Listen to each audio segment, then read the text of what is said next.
اهلا بكم اعزائي المشاهدين الكرام، وياكم المذيعه ام جدلي. اليوم في النشره الجويه لقد ارتفعت درجه الحراره في العراق الى 60 درجه مئويه، اما في كندا فتحت الصفر، يرمون الماء في الجو ليصبح ثلجا في اقل من ثانيه واحده.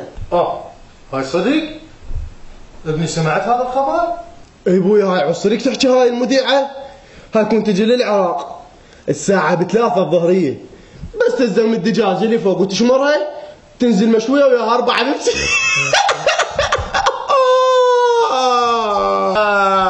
كتبوا لك؟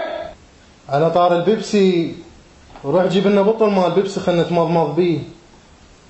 سعدت عندنا الحماوه فول. انطيني 1000 وانا اجيب لك. تروح جيب على حسابك وبعدين انا انطيك. فوقها قطمي.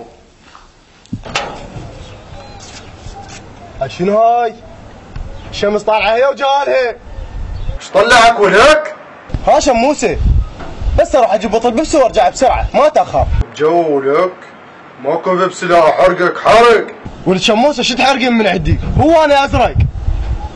هنا اللاعب مصطفى يخرج الساعة ب3 الظهر ويتحدى شموسة ويعدي ويهرب.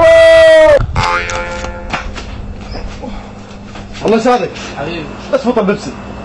يمك البراء. اشكرك يا طيب.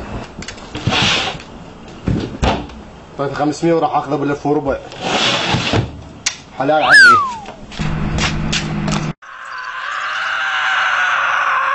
يمه اسحب يا الله، اسحب يا الله، اسحب يا ربي، اسحب يا الله، اسحب يا الله، اسحب يا ربي، اسحب يا الله.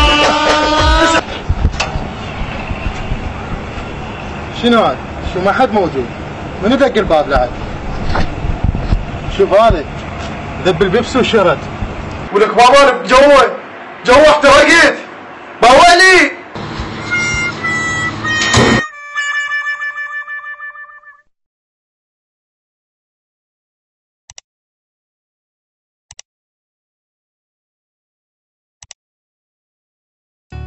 أمير عادل شاب عراقي عنده قناة على اليوتيوب ينزل بيها فيديوهات منوعة، تحشيش، شروحات وتصاميم ومعلومات.